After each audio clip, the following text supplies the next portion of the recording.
우리 오늘 로마서 2장 말씀을 통해서 하나님의 말씀을 같이 나누겠습니다. 우리가 이제 지난 시간에 로마서 1장 말씀을 살펴보면서 죄에 대해서 같이 살펴봤어요.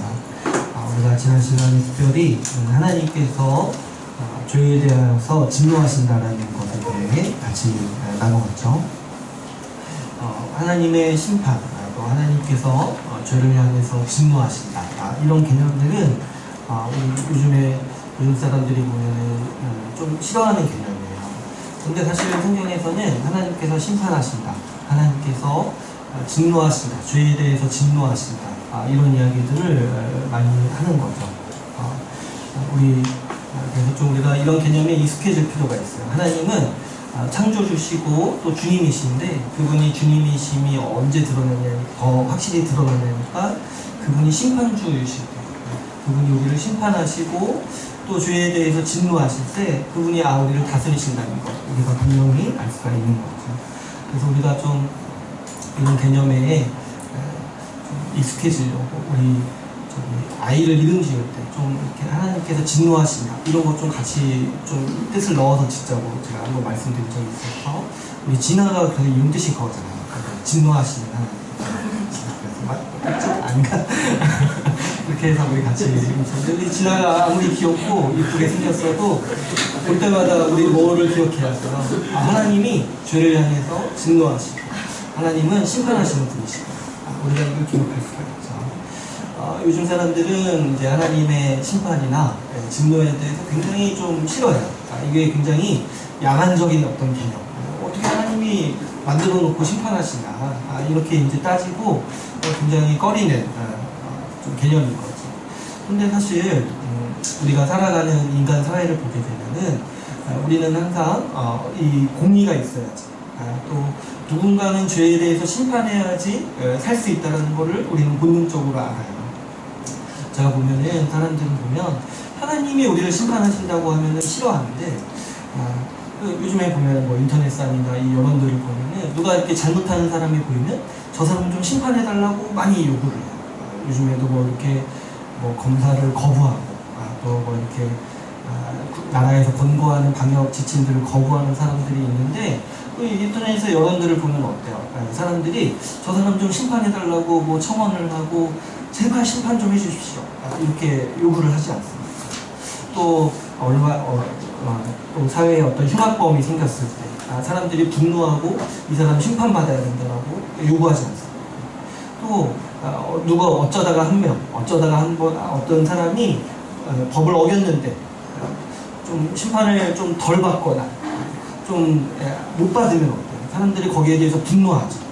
어떻게 저 사람이 심판받지 않을 수 있을까? 우리 안산에도 그 예전에 조두순 이 사건이 있었잖아요. 근데 이 사람이 지금 출소할 때가 가까웠다고 하죠.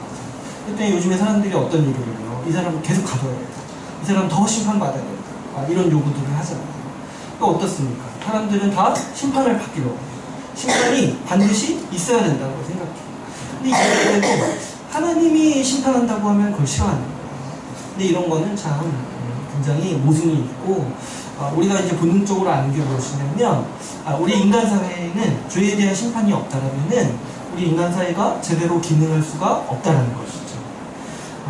이 범죄자들이 처벌받지 않는다라면 어떻게 이 사회가 유지가 될 수 있겠습니까? 마찬가지로 하나님께서는요, 이 세상을 만드시고 이 세상을 그냥 내버려 두시는 분이 아니라 이 세상을 다스리시고 이 세상의 질서를 유지하시는 분이에요. 그래서 그분이 죄에 대해서 심판하지 않는다면 하나님은 이 세상을 다스리시는 분이라고 말할 수 없는 거죠. 하나님께서 이 세상을 다스리시고 이 세상을 유지하시고 이 세상의 질서를 지키시기 때문에 하나님은 죄에 대해서 진노하시고 죄를 반드시 심판하시는 분이라는 거죠. 그래서 우리는 어떻게 하나님이 심판하실 수 있냐, 이렇게 따져 묻는 게 아니라 어떻게 하나님이 있다고 믿으면서 어떻게 하나님이 심판하지 않는다라고 말할 수 있냐, 이렇게 따져야 하는 것이죠. 만약에 하나님이요, 이 세상에서 죄에 대해서 심판하지 않으신다면 이 세상은 더 이상 사람이 살 수 없는 무법천지가 될 거야. 그러므로 하나님께서 이 세상을 심판하신다는 것 자체가 우리에게는 은혜고, 하나님께서 마땅히 하셔야 되는 일을 하신다는 거 우리가 볼 수 있는 거죠. 우리가 이 로마서 1장을 통해서 살펴봤듯이 하나님께서 진노하시고 심판하시는 이 죄의 본질은 우리가 하나님을 떠나서 마음대로 살려고 하는 그 마음인 거예요. 아담이 선악과를 먹은 이후로 사람에게는 그 마음이 있다고 했죠. 하나님과 상관없이 하나님을 떠나서 그냥 하나님 없이 그냥 내 마음대로 살고 싶은 거예요. 근데 이제 그 삶의 모습이 어떠냐니까 하나님을 떠나고 하나님이 내 삶에 간섭하는 건 싫은데 하나님이 만드신 세상은 필요한 거예요. 하나님이 만드신 먹을 거, 입을 거, 하나님이 우리에게 주시는 모든 삶의 필요들은 내가 필요하다고 인정하면서 그것을 만드시고 그것을 우리에게 주시는 하나님은 나에게 필요 없다라고 주장하는 그 마음의 태도, 그 마음의 중심이 바로 이 죄의 본질이라는 거죠. 그래서 죄는 기본적으로 이 하나님을 향한 반역죄예요. 우리가 아무리 작은 죄를 짓는다고 할지라도 그 죄의 아주 본질을 들어가면은 이 하나님을 향한 반역, 내가 하나님을 떠나 내 마음대로 살 수 있다라는 그 마음의 중심에서 모든 죄가 시작한다는 거죠. 그래서 이 성경에서 사람을 향해서 이 죄인이라고 할 때는 이 죄를 얘기하는 거예요. 하나님을 떠나 마음대로 살려고 하는 그 마음의 중심을 얘기하는 거죠. 성경에서 또 이 사람이 우리 사람이 짓는 죄악에 대해서 또 얘기할 때 어떻게 얘기한다고 했어요. 모든 우리가 짓는 죄악의 원인이 뭐냐면은 우리가 하나님을 떠나 우리 마음대로 살려야 하기 때문에 우리가 죄악을 범한다라고 성경은 가르치고 있습니다. 그 결과 하나님께서는 이 죄에 대해서 심판하시고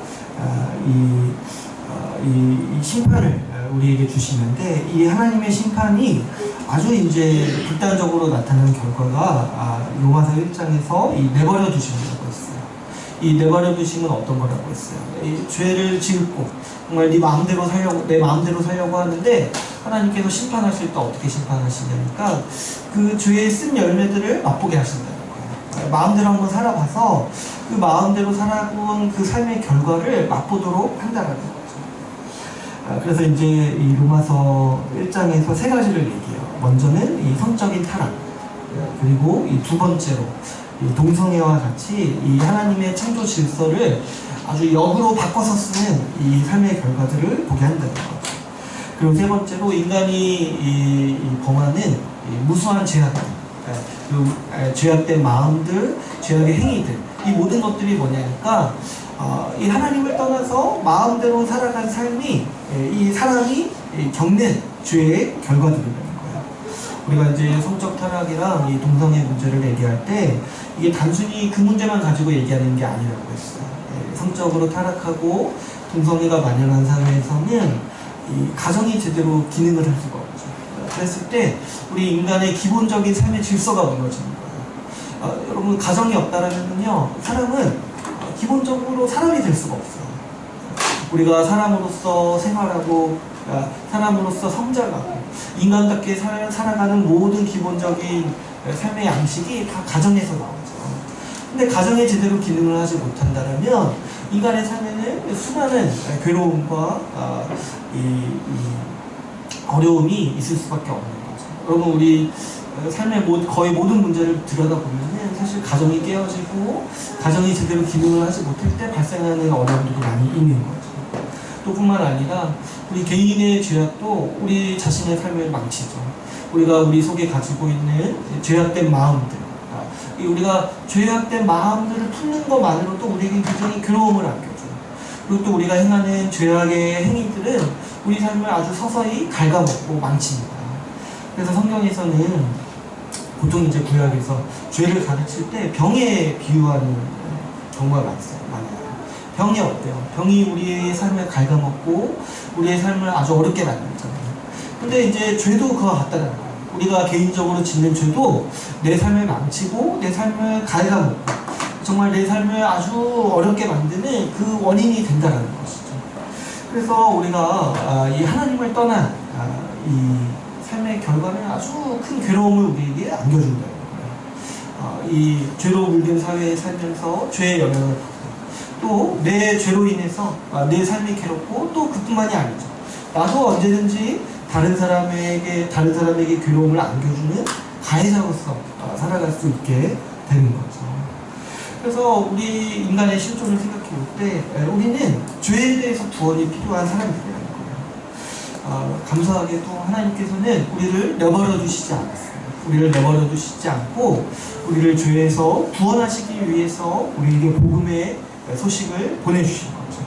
복음은 어떤 소식입니까? 하나님께서 우리를 가만히 내버려 두시지 않는다. 우리에게 내버려 두지 않고 죄를 향해 살아가도록 그냥 이렇게 방치하지 않으시고 우리를 붙잡으시기 위해서 하나님은 우리에게 복음을 전해주셨다는 거죠. 오늘 우리가 읽은 본문도 보면요, 계속해서 이 로마서 말씀은 죄에 대해서 우리에게 얘기를 하고 있어요. 오늘 우리가 읽은 본문을 보시면 이제 1절에서 29절까지 우리가 같이 볼 텐데, 오늘 본문을 보면은 좀 율법에 대한 얘기가 굉장히 많이 나오죠. 우리가 이제 우리의 배경을 보게 되면 우리는 사실 이 성경의 개념으로 성경의 관점에서 보면은 우리는 이방인이잖아요. 이방인이라서 우리는 이제 율법을 잘 몰라요. 율법에 대한 배경이 없는 거죠. 유대인들은 이제 어렸을 때부터 율법을 배우고 이 율법에 대한 이 배경을 가지고 이제 생활하는데, 우리는 뭐 이렇게 율법에 대해서 잘 모르고 또 이제 보면 그다지 큰 율법을 배워야 될 필요성을 잘 못 느끼고 살아가요. 우리는 이제 복음을 알고 살아가기 때문에 율법이 우리와 좀 상관이 없다라는 인식을 좀 가지고 있는 거죠. 그러다 보니까 우리가 이제 어떤 한계를 가지고 있냐면, 우리는 좀 율법에 대해서 빈약한 이해를 가지고 있기 마련이에요. 그런데 사실 성경을 읽다 보면은 율법에 대한 언급이 굉장히 많이 나옵니다. 그래서 우리가 율법에 대해서 이해가 빈약하다는 것은 그만큼 성경을 이해하는데 배경을 잘 모르는 약점을 가지고 있다는 거예요. 더군다나 이 신약에서 이 복음을 설명할 때 반드시 항상 어떤 얘기를 하냐면 앞에 율법에 대한 얘기를 해요. 오늘 본문 말씀도 어떻습니까? 이 사도 바울이 우리에게 이 로마 교회를 통해 또 우리에게 복음에 대해서 알려주겠다 이렇게 하면서 서신서를 쓰고 있는데, 처음에 죄에 대해서 얘기하고 그 다음에 또 어떤 얘기를 해요? 율법에 대한 얘기를 하는 거예요. 그러니까 우리가 율법에 대한 이해가 부족하다면 그와 연관해서 성경을 잘 이해할 수가 없고, 또 아주 이제 중요하게 이 복음에 대한 이해가 빈약해질 수밖에 없다는 거죠. 그래서 우리가 본문을 좀 잘 보려면은 먼저 좀 율법에 대한 이해가 필요합니다. 우리가 율법에 대해서 이해할 때 율법에 가장 먼저 우리가 율법에 대해 생각해야 되는 건 뭐냐면, 율법은 하나님 나라의 법이라는 거예요. 하나님께서 세상을 만드시고 세상을 다스리시죠. 그랬을 때 하나님은 이 세상을 어떤 무질서 가운데 가만히 내버려 두시는 게 아니라 이 세상에 질서를 세우시는 분이라는 거예요. 그런데 그 하나님께서 세우시는 그 질서, 하나님께서 이 세상을 어떻게 다스리시는가, 하나님은 이 세상이 어떻게 돌아가기를 원하시는가, 그분의 뜻이 어디에 아주 분명하게 나타나 있냐니까 바로 이 율법에 나타나 있다는 거예요.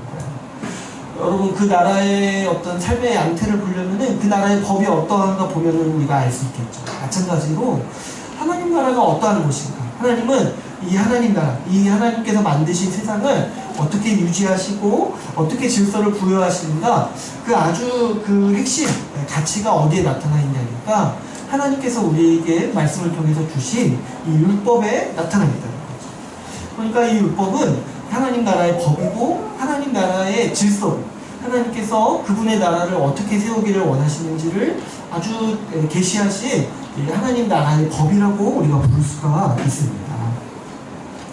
그래서 우리는 율법이요, 우리와 전혀 상관없는 개념이 아니라 오히려 우리가 복음을 듣고 하나님 나라에 들어가고 하나님 나라의 백성으로 살아갈 때 오히려 우리는 이 율법을 더 배우고 분명히 이해할 필요가 있는 것이죠. 보통 사회에서 법이라고 하면 어떤 기능을 합니까? 법은 그 사회에서 용인되지 못하는 게 무엇인가를 정의하고 또 무엇이 용인되는지를 밝히죠. 그래서 쉽게 말하면 어떤 사람이 죄인이고 어떤 사람이 이 사회에서 용인받는 사람인가, 이 사회에서 살아갈 자격이 있는 사람인가를 그 기준을 제시하는 게 이제 법의 역할인 거죠. 이 하나님 나라의 법인 율법도 그와 마찬가지 기능을 합니다. 하나님 나라의 이 법, 율법도요, 누가 하나님 나라에서 살아가지 못한, 합당하지 못한 죄인이고, 또 누가 하나님 나라에서 마땅히 살아갈 수 있는 자격이 있는 의인인지 구분하는 기준을 제시한다는 거예요. 그래서 이 율법의 아주 중요한 역할이 뭐냐니까 하나님 나라에서, 하나님 앞에서 누가 죄인인지, 누가 의인인지 구분하는 기준이 된다는 거예요. 바꿔 말하면 누가 하나님 나라에서 살아갈 수 있는 자격을 가진 사람인지, 또 누가 하나님 나라에서 쫓겨나야 되는 죄인인지를 구분하는 기준이 뭐예요? 바로 이 율법이라는 거죠. 그래서 우리가 이제 죄인이라는 걸 생각할 때 있잖아요. 성경에서 우리를 죄인이라고 부를 때 그 죄인이라는 개념은 다 어디서 나오는 거냐니까 바로 이 율법의 기준에서 우리를 죄인이라고 부른다는 거죠. 우리는 보통 이제 뭐가 죄인지 아닌지를 생각할 때 내 기준이나 아니면은 좀 내가 살아가는 사회의 기준을 많이 생각해요. 그래서 내 기준에 따라서 어떤 사람이 죄인인지 아닌지를 판단하는 경향이 우리에게 있는 거죠. 그런데 이럴 경우에는 이 성경이 말하는 죄의 모습을 우리가 인식할 수가 없어요. 왜냐하면 성경은요 하나님의 기준에 비추어서 우리가 죄인이라고 얘기하고 있기 때문이라는 거죠. 우리는 이 하나님의 기준인 율법에 비출 때만이 우리가 죄인인지 아니면 의인인지를 판단할 수 있다는 거예요. 하나님께서 하나님 나라의 주인이시고 또 왕이시기 때문에 그분이 세우신 율법의 기준으로 우리는 하나님 나라에 누가 살 수 있는지, 누가 하나님 나라에서 쫓겨나야 하는지를 구분할 수가 있는 것이죠. 그런데요, 그래서 우리가 율법이 그래서 중요한 거예요. 우리가 율법을 아주 잘 이해할 필요가 있어요. 근데 이 율법의 기준을 우리가 좀 잘 이해해야 되는데, 이 율법에는요 하나님의 기준이 나타나 있어요. 하나님께서 그분의 기준을 율법을 통해서 우리에게 가르치신 거죠. 근데 우리가 성경을 통해서 이 율법의 기준을 배울 때, 이 율법의 기준이 얼마나 높은지를 우리가 보게 되는 거예요. 하나님이 거룩하신 분이잖아요. 그분이 조금의 죄도 없으시고, 우리를 이 세상을 만드실 때 죄를 만드신 분이 아니라는 거예요. 근데 그분의 기준을 율법에 담으셨기 때문에, 우리가 이 율법을 제대로 이렇게 보게 될 때, 우리는 자연스럽게 어떤 생각을 하게 되냐면, 내가 정말 율법을 어기는 사람이라는 생각을 할 수밖에 없고, 내가 하나님의 기준에 미달하는 사람이라는 것을 자연스럽게 우리가 떠오르게 된다는 것이죠. 여러분, 이 율법의 기준을 제가 몇 가지만 말씀을 드리면, 이 율법은요 모든 율법을 항상 다 지켜야지만 율법을 지킨 자로서 인정받는 기준을 가지고 있어요.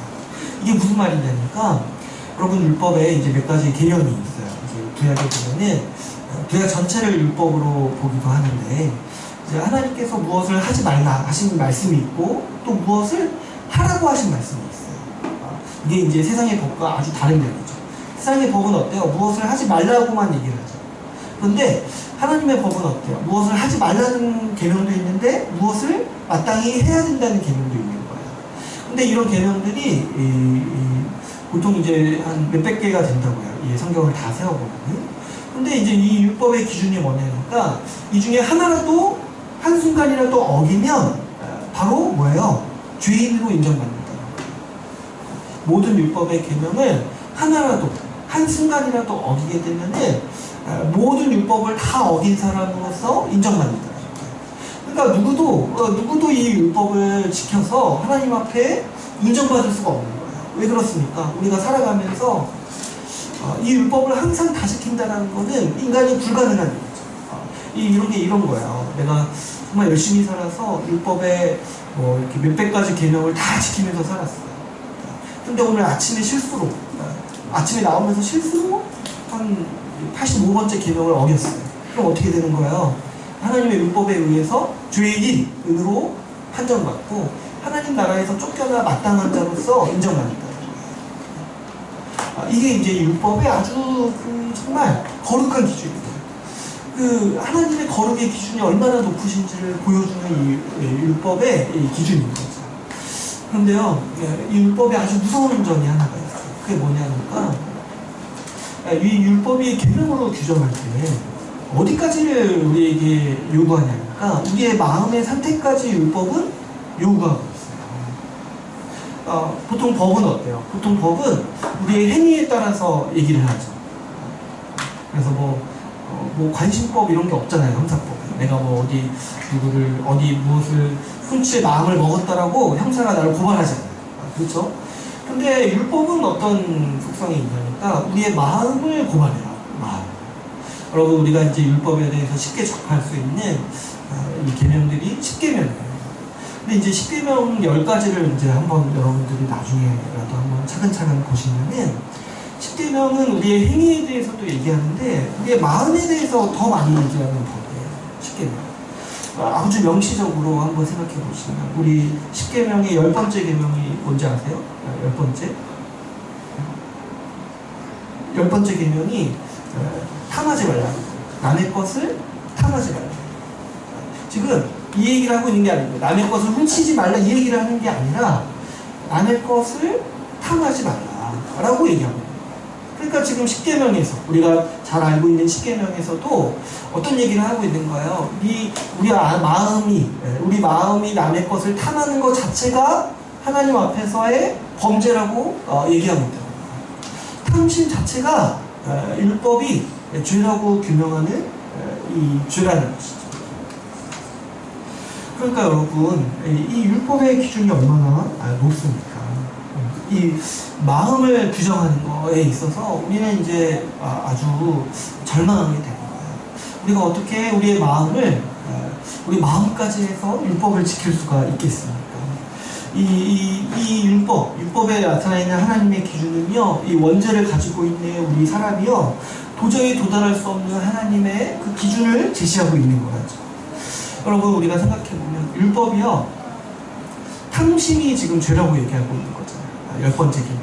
탐심이 죄라고 얘기하고 있지 않으면은, 우리가 어떻게 탐심이 죄라고 생각할 수 있겠습니까? 근데 율법은 이것까지 죄라고 하나님께서 진노하시는 죄라고 우리에게 밝히고 있는 거예요. 왜냐하면 하나님께서 처음 창조하신 세상이 그렇지 않았거든요. 하나님께서 처음 창조하신 인간의 마음에 죄가 있지 않았거든요.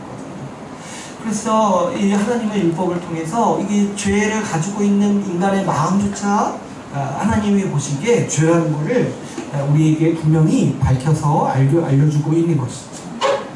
하나님께서는요, 이 율법을 통해서 사람이 얼마나 하나님으로부터 멀어져 있는 심각한 상태인지를 우리에게 좀 깨닫기를 원하셨어요.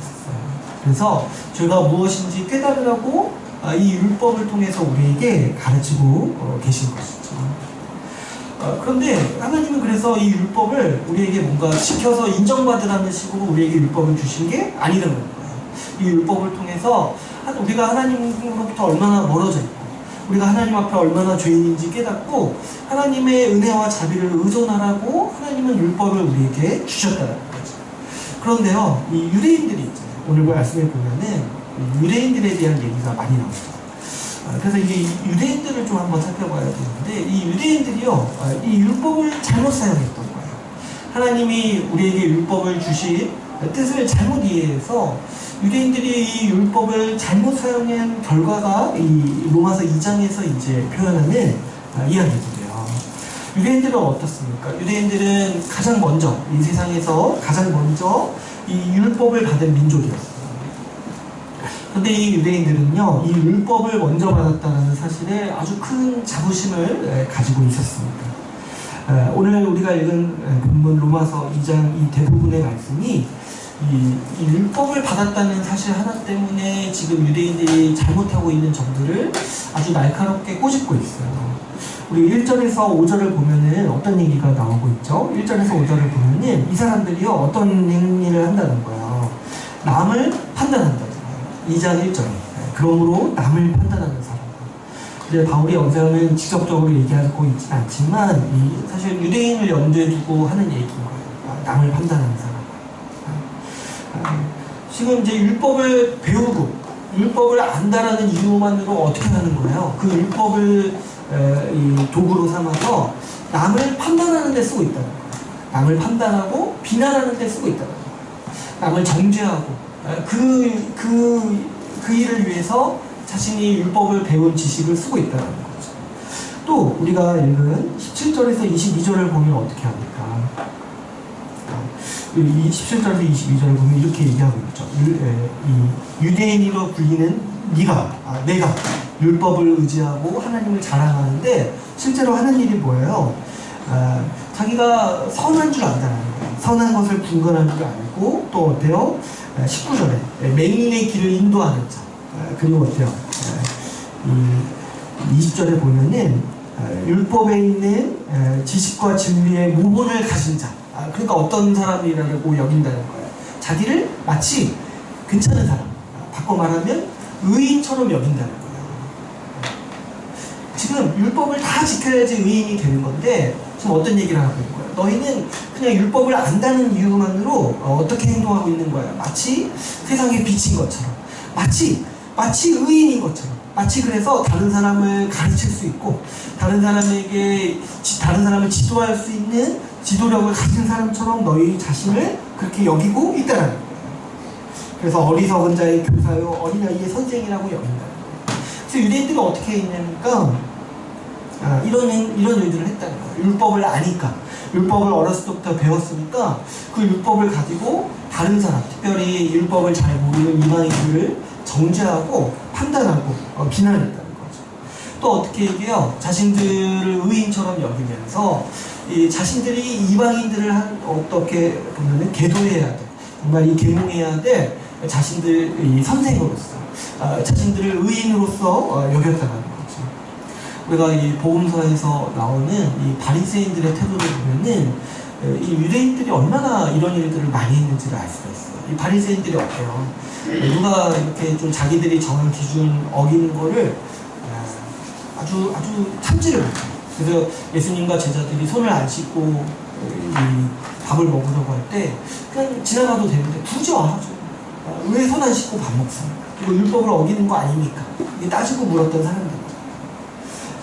그래서 남을 지적하고 남을 비난하고 이렇게 할 뿐만 아니라 자기들이 마땅히 스승이고 자기들이 의인이고 남을 계도해야 될 선생으로서 자신들을 여겼다는 거예요. 그래서 바리새인들이 어떤 일까지 했냐면 예수님을 가르쳤어요. 그렇게 하면 율법에 어긴다는 거예요. 그렇게 하면 율법을 어기는 일입니다.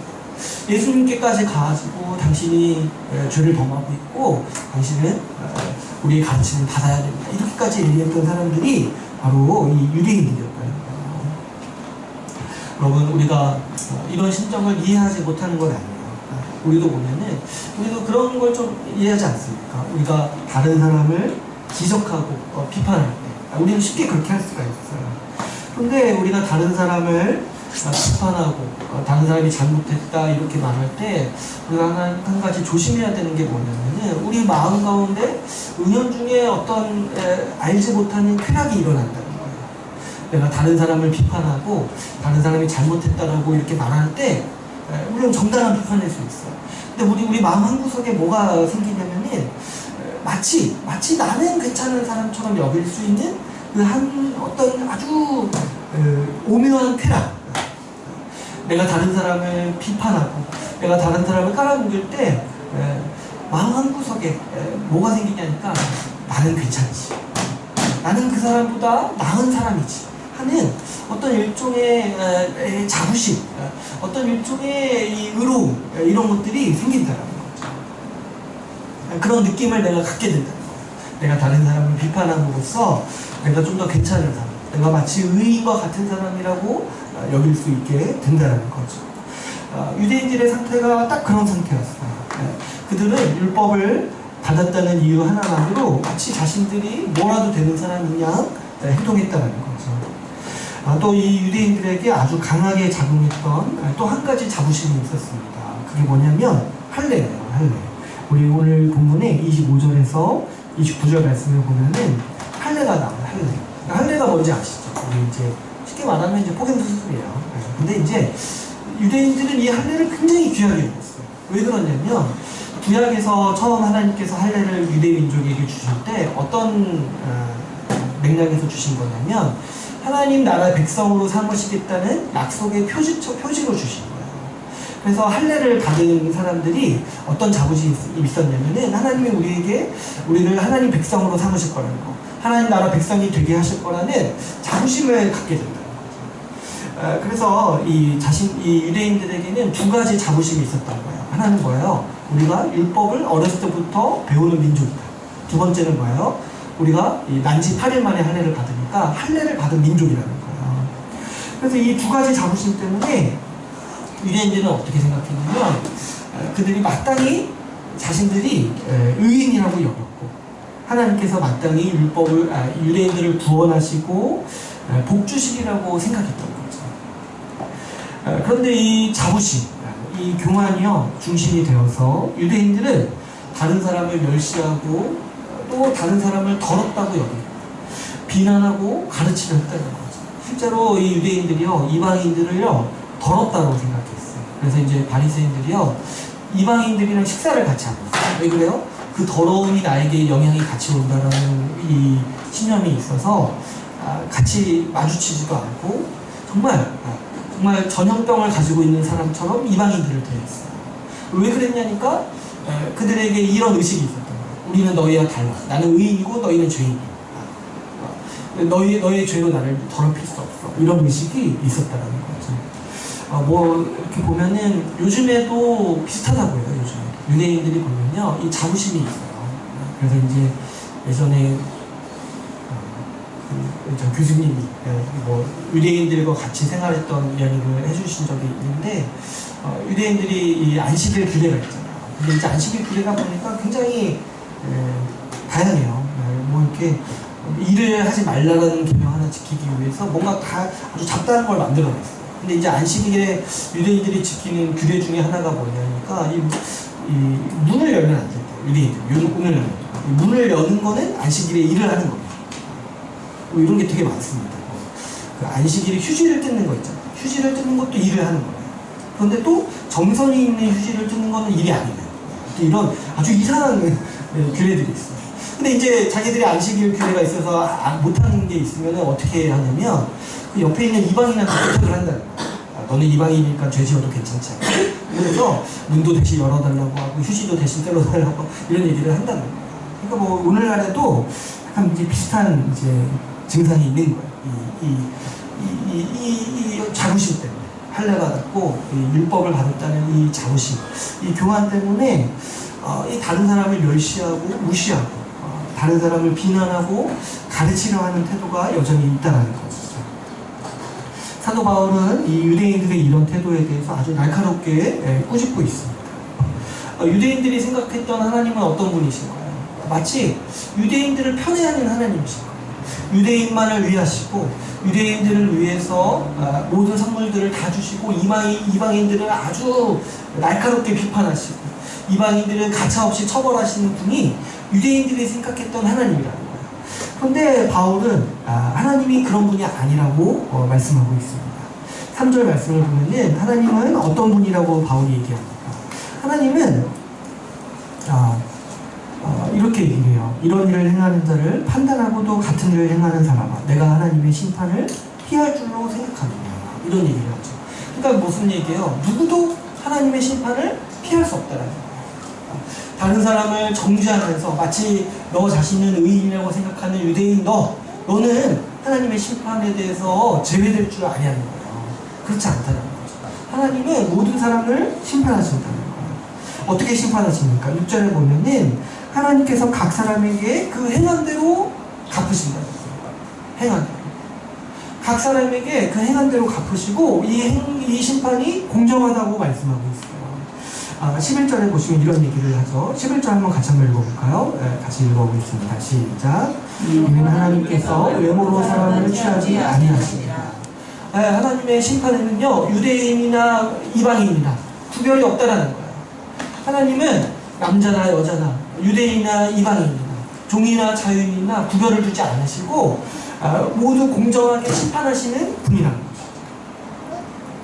그래서 사도 바울이 결론적으로 어떤 얘기를 합니까? 12절, 13절에서 하는 얘기가 뭐냐면 율법을 받았다는 게 결과적으로는 하나님 앞에서 아무런 결과를 이끌어낼 수 없다는 거예요. 왜 그렇습니까? 하나님 앞에서 의롭다함을 받으려면은 율법을 지켜야지 의롭다함을 받는 것이지, 율법을 단지 알았다는 이유만으로 하나님의 심판을 면할 수가 없다라는 것이죠. 그래서 유대인들, 너희들 지금 율법을 받았다는 이유 하나만으로 너희를 의인이라고 여기는데 그거는 착각이고 아주 큰 실수를 하는 거라고 사도 바울이 얘기를 하고 있는 것이죠. 더군다나 지금 사도 바울은 여기에서 그치지 않고 이 유대인들의 아주 깊은 패구를 찌르고 있어요. 어떤 얘기를 하고 있냐면, 사도 바울이 하는 얘기가 뭐예요? 너희가 율법을 받았다고 하면서 또 다른 사람을 지적하고 다른 사람의 선생인 척하고 있는데 너희도 지금 똑같은 일을 하고 있지 않냐라고 얘기를 하고 있는 거예요. 2장 1절 말씀은 어떻게 얘기합니까? 남을 판단하는 너가 같은 일을 한다는 거예요. 우리가 우리 삶을 돌아봐도 참 이런 경우가 얼마나 많습니까? 내가 비난했는데 어느 날 보니까 나도 같은 일을 하고 있는 거예요. 우리가 우리 삶을 정직하게 돌아보면요, 이런 일들의 연속이에요. 그러니까 그냥 다른 사람 비방하지 않는 게 가장 안전한 것 같아요. 저는 내가 누구를 비판하는 순간, 어느 순간 보면 나도 그 일을 하고 있어요. 그러니까 사람이요, 사실 다른 사람을 비판하고 판단하는 게요, 이게 어려운 일이에요.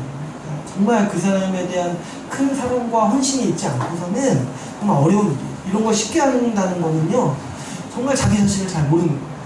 자기 자신을 잘 아는 사람일수록 다른 사람을 비방하고 판단하는 일을 좀 신중하게 하려고 한다는 것이죠. 또 어떻게 해요? 21절에서 23절을 보면은 아주 직접적으로 얘기를 해요. 더 직접적으로. 가능하지 말라고 하는 내가 가능하느냐, 우상을 가증히 여기는 내가 신전 물건을 도둑질하느냐. 그래서 율법을 자랑하는 내가, 율법을 받았다고 자랑하는데 정작 어때요? 그 율법을 다 어기고 있다는 거예요. 이런 것들을 가르쳐서 우리는 이제 위선이라고 부르죠. 위선.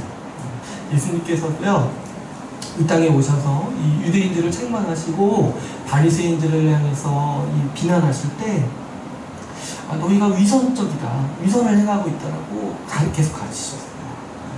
여러분, 우리 이 유대인들의 위선을 한번 생각해 보면 이런 거예요. 이 율법을 알고 있다라고 다른 사람을 비난하면서 자기도 똑같은 일을 한다는 거예요. 근데 또 비난하는 데는 빠르다는 거예요. 이런 일들이 비일비재하게 일어난다는 거죠. 우리도 우리 인간의 삶을 보게 되면은 사실 위선에서 자유로운 사람이 있을까 싶어요. 위선에서 자유로운 사람. 제가 언젠가 한번 얘기한 적이 있는데, 이렇게 뉴스를 보다 보면 어떤 정치인이, 이 국회의원이 이 음주운전 처벌 강화하는 법을 만들었는데 그 사람이 음주운전에서 잡혀갔어요. 고발당했어요. 자기가 법을 만들었는데 자기가 그 법을 어긴 거예요. 또 이렇게 보면은 이렇게 법을 집행하시는 분들이 가끔 진짜 이상한 일들을 해요. 자기들이 그 법을 수행하기 위해서 열심히 법 공부를 했는데 그 법 공부를 해서 어떻게 해요? 법을 어기는 데 써요.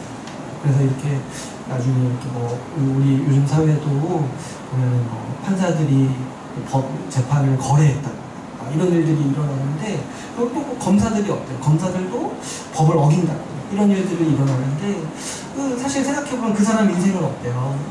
정말 법 공부 정말 생각만 해도 어렵지 않습니까? 법전 그 한문으로 써져 있는 거 정말 펼치기도 싫은 그 책을 아주 힘들게 공부해놓고 와서 법을 어기는데 자기 지식을 쓰고 있다는 거예요. 근데 그런 거를 볼 때 우리가 비난하라고 제가 지금 얘기를 하는 게 아니라, 사람이 그런 존재라는 거예요. 사람이요, 어떤 존재냐니까 자기가 생각한 대로 살지 않는 존재라는 거예요.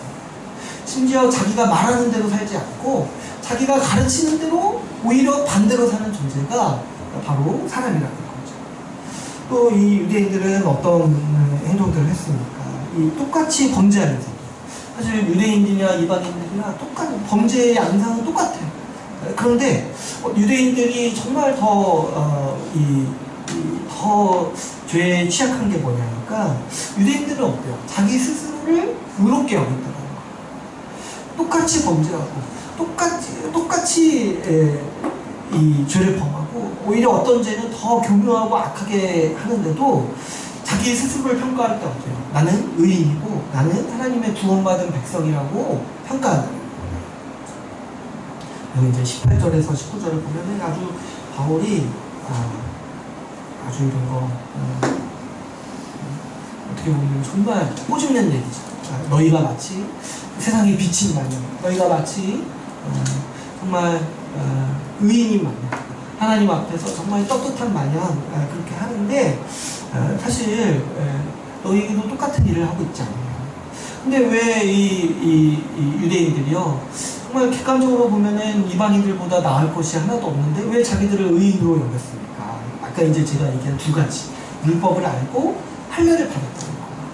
근데 성경 어디에도 사실은 할례를 받아야지 의인이 된다라고 말씀하는 구절이 없는 거예요. 이거는 유대인들이 자기 스스로 그렇게 착각해버린 거예요. 하나님의 기준은 율법을 다 지켜야지 의인으로 인정받는 것인데 유대인들은 어떻게 생각했던 거예요? 그래도 우리가 하나님이 우리를 좀 더 우대해 주셨으니까, 할례를 주시고 율법을 주셨으니까 우리는 의인이지 않냐, 이렇게 자기 마음대로 생각해버린 거예요.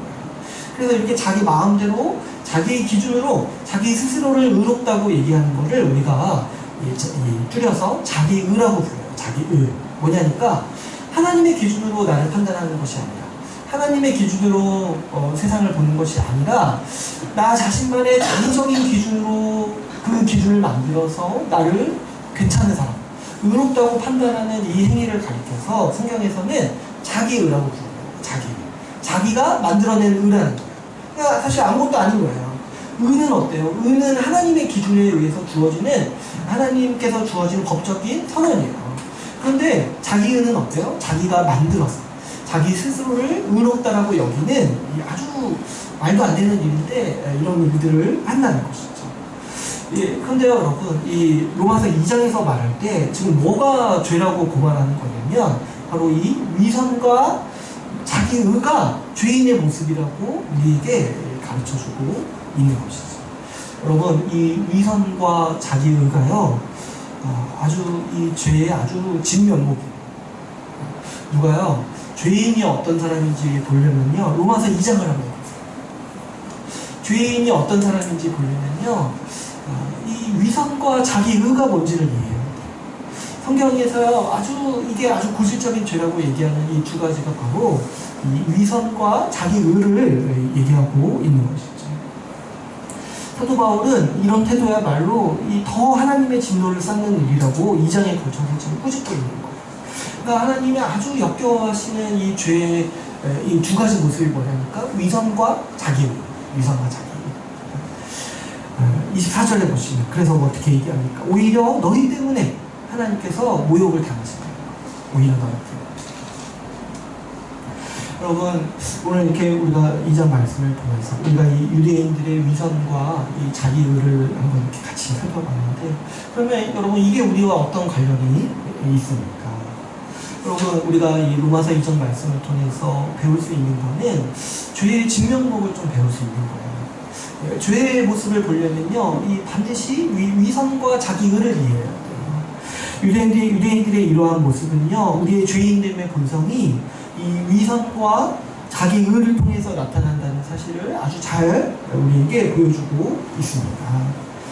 속으로는 똑같이 못된 마음을 품고 죄를 지으면서 다른 사람을 향해서는 죄인이라 여기면서 판단하고 또 자기를 의인으로 여기는, 자기에게는 아무런 문제가 없고 자기는 괜찮다라고 여기는 그 마음의 태도, 그 교만, 그 중심, 그것이 아주 이 죄인의 본 모습이라는 거죠. 요즘 우리 사회도 아주 코로나 바이러스 때문에 괴로운데, 요즘에 우리 이제 신자로서 또 제가 교회로서 아주 괴로운 일이 이 신천지 때문에 괴로워요. 이게 정말 우리 한국교회의 약점으로 있었던 존재인데, 이걸 이제 한국교회가 커버하지 못하고 감당하지 못하고 아주 우리 전 사회에 아주 해악을 미치는 걸 보니까 그것 때문에 아주 양심이 너무 괴로운 것 같아요. 근데 여러분, 이 신천지가 하는 일들을 한번 보세요. 이 신천지가요 기존 교회를 비판하죠. 근데 그 비판들이 틀린 얘기는 아니에요. 기존 교회를 비판하고 기존 교회가 잘못됐다고 아주 많이 얘기한다고. 근데 그게 틀린 얘기는 아니에요. 근데 어떠합니까? 이 신천지는 더 악한 일을 해요. 사람과 사람 사이를 무너뜨리고 더 특별히 가정을 무너뜨려요. 더 악독한 일을 하고 있는 거예요. 그러면서 어떻게 해요? 자기들은 구원받는 자라고 여긴다는 거죠. 구원받은 자. 뉴스에서 보니까 이 신천지 교인들이요, 이 일반적인 도덕을 잘 안 지킨다고 얘기해요. 그러니까 보니까 이 확진자들이 자꾸 자기 격리 이런 당부를 어기고 돌아다닌다고 하죠. 근데 왜 그러냐니까 자기들은 구원받은 자라고 여기고 일반 시민들은 그렇지 않은 사람이라고 여겨서 이 공중 도덕이 약하다는 거예요. 그래서 아무렇게나 행동해도 상관없다라고 여긴다는 거죠. 또 이번 사태에 분명히 이 신천지 이곳이 책임이 있죠. 지금 이제 확진자의 80% 이상이 신천지와 접촉한 사람들. 그러니까 사실 이 사람들 아니었으면 이렇게까지 심각한 문제가 안 되었을 거예요. 근데요, 신천지에서 발표하는 이 성명서들을 한번 보세요. 자기들이 피해자라고 얘기를 해요. 자기들이 피해자라고. 그리고 제가 신천지 확진자 인터뷰를 봤는데 자기 덕분에 오히려 많은 생명을 구했다라고 인터뷰를 하고 있어요. 자기 때문에 이 이슈가 본격화돼서 수많은 사람들이 검사를 받았으니까 자기 덕분에 생명을 구한 거 아니냐 이런 얘기를 하고 있다는 거예요. 기가 막히죠. 분명히 책임이 있고 반성해도 이렇게 참 정말 너무 마음이 안 좋은데 오히려 자신들이 피해자라고 주장하고 또 오히려 자신들이 잘하는 일이라고 얘기를 하고 있어요. 근데 여러분 이거요, 제가 지금 신천지 비난하려고 얘기하는 게 아니라 이거 말씀에 나오는 얘기라는 거 여러분 아세요? 우리 지지난주 로마서 1장에서 죄인이 어떻게 한다고 했어요? 자기가 죄를 짓고 자기의 죄를 인정하지 않으면서 오히려 자기 죄를 옳다고 여기면서 살아간다고 했죠. 자기 죄를 정당화하고 자기 죄를 감추고 자신을 죄인이라고 인정하는 것을 싫어한다는 거예요. 그게요, 위선과 이 자기의로 나타난다. 신천지가 하는 행동을 보면요, 위선과 자기의가 무엇인지 아주 우리도 분명히 볼 수가 있죠. 유대인, 저 멀리 있는 유대인들을 볼 것이 아니라 우리 사회의 이 신천지들이 하는 일들을 보면은 이 위선과 자기의가 얼마나 우리 인간의 삶을 붙잡고 있는지, 얼마나 우리를 우습게 만들고 있는지를 보여준다는 거죠. 사람은요, 여기에 대해서 자유로울 수가 없어요. 위선과 이 자기의 깊은 이 죄의 속성을 벗어나기가 굉장히 힘들다는 거죠. 여러분, 비단 이 유대인과 신천지뿐만이 아니에요. 교회를 오래 다닌 사람도 비슷한 증상을 겪는다는 것을 우리가 알 필요가 있죠. 교회를 오래 다니고 말씀을 배우고 지식이 쌓이면 이상하게도 그 지식을 가지고 다른 사람을 비난하는 사람이 많아요. 자, 보면 기도 오래 하는 사람이요, 기도 짧게 하는 사람을 비난해요. 성경 공부 오래 하는 사람이요, 성경 안 보는 사람을 비난해요. 사실 이런 태도가 지금 2장에서 말하는 유대인들의 태도와 뭐가 다릅니까? 남을 판단하고 무시하고 가르치려 하는 일들을 사실은 교회에 오래 다닌 사람들이 쉽게 하는 행동들이라는 거죠. 그런데 또 하는 행동들은 똑같은 죄를 지을 때가 많아요. 이 교회 오래 다니시는 분들이 세상 사람들을 향해서 세상적이라고 욕하고 비난해요. 근데 사실 교인들도 보면 더 세속적인 가치관을 가지고 있을 때가 많아요. 그냥 삶의 목적이 교회 안 다니거나 교회 다니거나 똑같아요. 돈 많이 벌고 좋은 집, 좋은 차 가지는 게 삶의 목적이라서 똑같아요. 근데 왜 세상 사람들을 향해서는 세상적이라고 비난합니까? 자기 목적도 똑같은. 하나 다른 게 뭐냐면 방법이 다르다. 세상 사람들은 열심히 세상적인 방법으로 이루는데 우리는 하나님의 도움으로 그 목적을 이룬다라고 우리는 영적이고 세상은 세상적이다라고 이렇게 바꿔서 비난한다는 거죠. 근데 사실 방법만 다르고 추구하는 목적이 똑같다라면 뭐예요? 똑같은 사람이라는 거예요. 그러면서 어떻게 해야 합니까? 세상 사람들과 다를 바가 없는데, 믿지 않는 사람과 다를 바가 없는데 자기는 구원받았다라고 얘기합니다. 왜 그렇게 여겨요? 자기가 몇 가지 행위를 했다는 거예요. 자기가 주일에 교회 나가고 공상 조금하고 또 우리 한국교회에 이제 이 율법과 할례 역할을 하는 몇 가지가 있는데 이 두 개가 있어요. 담배 안 피고 술 안 마시니까 자기는 하나님께 행해야 할 모든 의무를 다 했다라고 여기는 거예요. 그러니까 이 몇 가지 행위로 자기는 마땅히 구원받았다라고 여기는 게 교회 많이 다니시는 분들이 흔하게 가지고 있는 어떤 생각인 거죠. 자신이 이미 구원받았다고 여기니까 복음을 다시 배워야 된다. 복음을 들어야 된다. 이런 말들을 또 우습게 아는 것이죠. 여러분, 우리의 이 깊은 죄, 이 위선과 자기의는요, 발견하기가 굉장히 힘듭니다. 저기 다른 사람들을 향해서는 위선적이다, 비난하는 건 굉장히 쉽죠. 다른 사람의 위선은 굉장히 쉽게 보여요. 그러나 내가 가지고 있는 위선과 자기의는요, 정말 발견하기가 힘듭니다. 왜 그렇습니까? 사람은요, 누구나 내가 괜찮고 옳다고 생각해요. 이 신천지들 하는 거 보세요. 이 사람들이요, 특별한 사람인 게 아니라 사람이기 때문에 그런 주장들을 하는 거예요. 자기 죄를 인정하지 않고, 자기 잘못을 인정하지 않고, 자기를 피해자라고 얘기하고, 오히려 잘했다라고 얘기하는 거예요. 우리도 똑같아요. 우리도 우리의 죄를 인정하기를 싫어하고, 자기를 옳다고 생각하면서 살아가는 거를 더 좋아하죠. 그래서 자기 죄를 보지 못할 뿐만 아니라, 자기 죄를 정당화하기에 아주 자연스럽고 강한, 여기에 대해서 아주 정말 이 어렸을 때부터 길러온 습관을 가지고 있는 사람들이 바로 우리인 거죠. 그래서 이 죄의 가장 치명적인 모습은 바로 이 위선과 자기의에 있습니다. 그래서 여러분, 우리는요, 우리 죄에 대해서 이야기할 때, 우리 죄를 바라볼 때 좀 우리의 상식선에서 자꾸 죄를 이해하려고 하면 안 되는 거예요. 내가 내 스스로 죄를 구별할 수 있다, 이런 게 아니라는 거예요. 내 기준으로 내 죄를 판단할 수 있다, 이런 게 아니라는 거예요. 우리가 죄를 이해하고 죄를 판단하기 위해서는 우리는 하나님의 기준에서 우리의 죄와 사람의 죄를 바라봐야 하는 것이죠. 여러분, 우리는요, 모두 하나님의 심판대 앞에 섭니다. 그 하나님 앞에서 내가 어떤 모습인가를 생각해요. 내가 나를 어떻게 생각하느냐, 다른 사람이 나를 어떻게 생각하느냐, 이거 중요하지 않아요. 중요한 건 무엇입니까? 하나님 앞에서 내가 어떤 사람인가가 중요한 것이죠. 우리는 하나님의 심판대 앞에서 율법의 기준 앞에 서는 사람들입니다. 율법이 명한 바 하는 일을 했는지, 율법이 명한 바 하지 말라는 말, 그만 일을 하지 않았는지에 따라서 심판받는 사람들. 율법이 명한 바 그 마음의 올바른 태도를 가졌는지에 따라서 심판받는 사람들. 그래서 우리에게 중요한 건 무엇이냐면, 하나님의 기준 앞에서 내가 어떤 사람인지.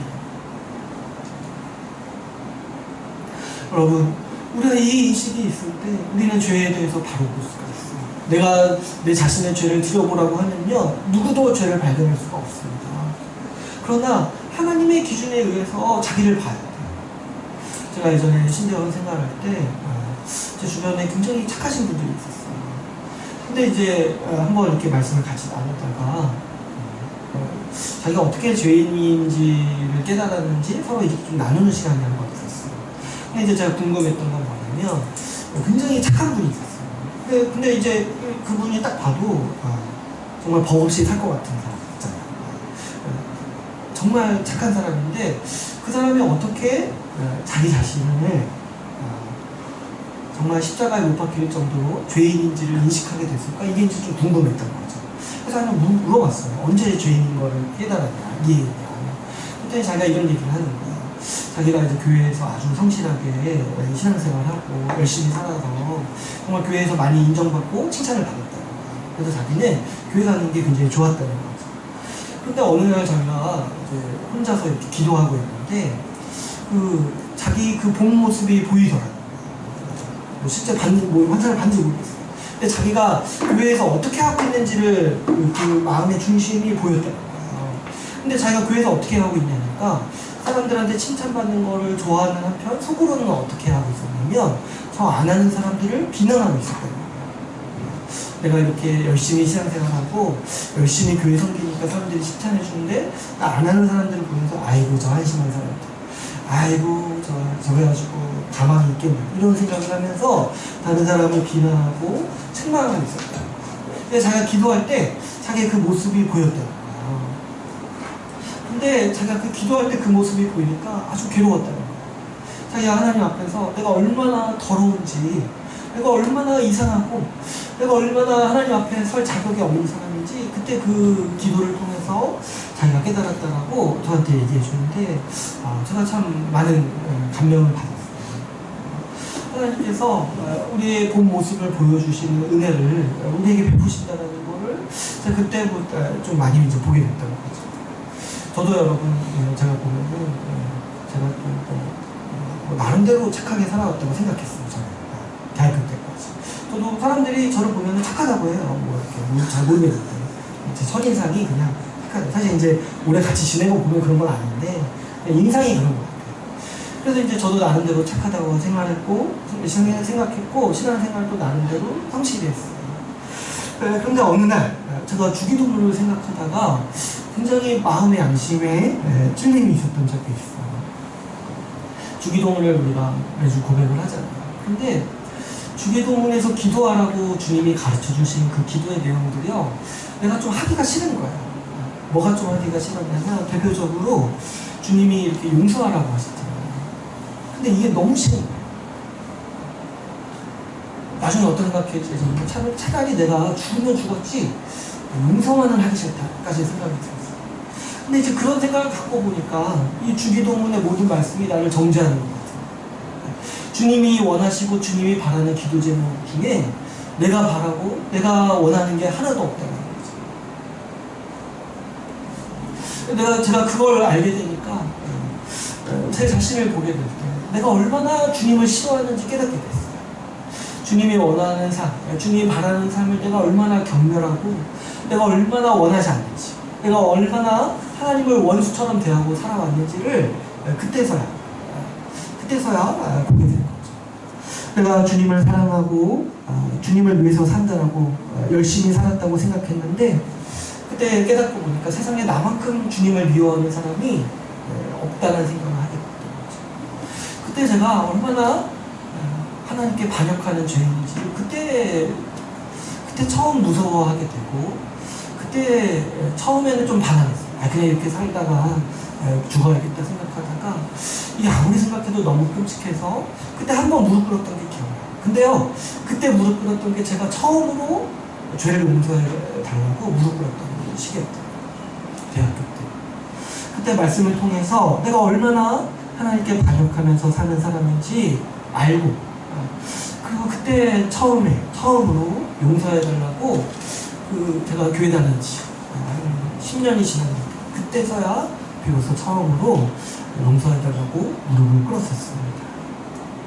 여러분, 우리는요 말씀에 비추어서 하나님의 기준에 비추어서 자신을 봐야 돼요.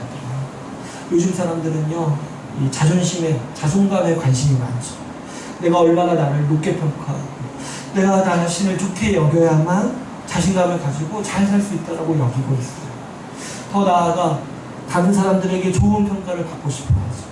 다른 사람에게 인정받고 좋은 사람으로 평가받기 위해 열심히 살아가는 게 오늘날 사람들의 삶의 원동력이죠. 그러나 여러분, 그런 거 하나도 중요하지 않습니다. 내가 나를 어떻게 생각하는지, 다른 사람이 나를 어떻게 생각하는지 아무런 쓰잘데없는 쓰레기와 같아요. 그게 어디에 쓸모가 있습니까? 여러분, 내가 나 자신을 심판하는 게 아니에요. 다른 사람이 나를 심판하는 주체가 아니라는 거죠. 우리의 심판주는요 하나님이세요. 우리에게 중요한 것은요 율법 앞에서 내가 어떤 사람인지 아는 것이 더 중요합니다. 율법이 우리의 위선과 자기 의를 드러낼 때 우리의 속사람은 어떤 사람으로 드러납니까? 우리의 속사람은 하나님을 떠나 자기 마음대로 살고 싶어하는 관역주의인으로 드러나는 것이죠. 율법 앞에서, 하나님 앞에서 우리는 우리 죄에서 구원받아야 하는 그 죄인으로서 드러나는 사람들인 것이죠. 여러분, 우리는 우리 하나님의 말씀에 비추어서 우리 자신을 바라보고 우리 하나님의 기준에 의해서 우리 자신을 볼 수 있어야 하는 것이죠. 여러분, 주님께서는 우리를 죄에서 구원하시기 위해 십자가를 지셨습니다. 주님이 오셨을 때 당시 유대인들은 우리가 죄인이 아니라고 주장했습니다. 오히려 당시 자기 자신을 죄인이라고 여겼던 이방인, 세리들, 창녀들이 주님을 기쁘게 맞이했습니다. 우리 주님은 이렇게 말씀하셨어요. 마가복음 2장 17절에서 이렇게 말씀하셨죠. 건강한 자에게는 의사가 쓸데없고 병든 자에게라야 쓸데있느니라. 나는 의인을 부르러 온 것이 아니요 죄인을 부르러 왔노라 하십니다. 주님이요 자기 죄를 보지 못하는 사람은 나와 상관이 없다라고 직접적으로 말씀하시는 거죠. 여러분, 우리가 스스로 우리의 위선과 우리의 자기의를 깨닫는 것은 불가능합니다. 자기의 위선과 자기의를 뚫고 내 죄가 어떠한지를 정직하게 인정하는 것은 우리 인간의 노력으로 불가능해요. 그런데요, 우리 주님께서 우리를 고쳐주시고 우리를 구원하시기 위해 우리의 죄를 깨닫게 하신 겁니다. 우리 주님께서 말씀으로 그분의 광명한 빛으로 우리가 주님께 더 가까이 나아갈 때마다 주님은 우리의 죄를 보게 하셔서 우리를 죄에서 돌이키시고 우리를 죄에서 구원하시기를 원하신다는 것이죠. 우리의 위선과 우리의 자기의라는 이 두꺼운 방어망을 뚫고 우리의 죄를 비추어 주신다. 물론 이 과정은 고통스럽습니다. 제가 제 죄를 알게 되고 제 죄를 깨달을 때 한 달 정도 고통스러웠어요. 그런데요, 이게 어떤 과정과 같냐니까 의사가 우리의 병을 치료하기 위해 이 주사를 맞추는 것과 같은 과정이에요. 주님께서 우리를 죄에서 구원하시기 위해서 먼저 무엇이 죄인지를 보여주시고 이 죄를 치료하시기 위해서 우리의 죄를 비춰주신다는 것이죠. 주님은요, 우리를 구원하시기 위해 말씀으로 또 율법으로 우리의 깊은 죄를 보도록 하십니다. 주님의 말씀만이 우리의 모든 위선과 자기의를 파헤치고 우리의 있는 모습 그대로 하나님 앞에 서도록 합니다. 그러므로 우리의 죄를 깨닫는 것이 하나님의 크신 은혜이죠. 하나님의 크신 은혜가 아니라면 죄인이 회개하는 일은 결코 일어날 수 없는 일인 것입니다. 하늘의 능력이 아니라면 다른 사람 판단하고 지적하는 일에는 빠르고 자신을 옳다고 주장하는 그런 사람이 회개하는 일이 일어나지 않습니다. 여러분, 우리 모두가 이 은혜를 사모합시다. 하나님께서 말씀의 광명한 빛으로 우리를 비춰주시기를 바랍시다.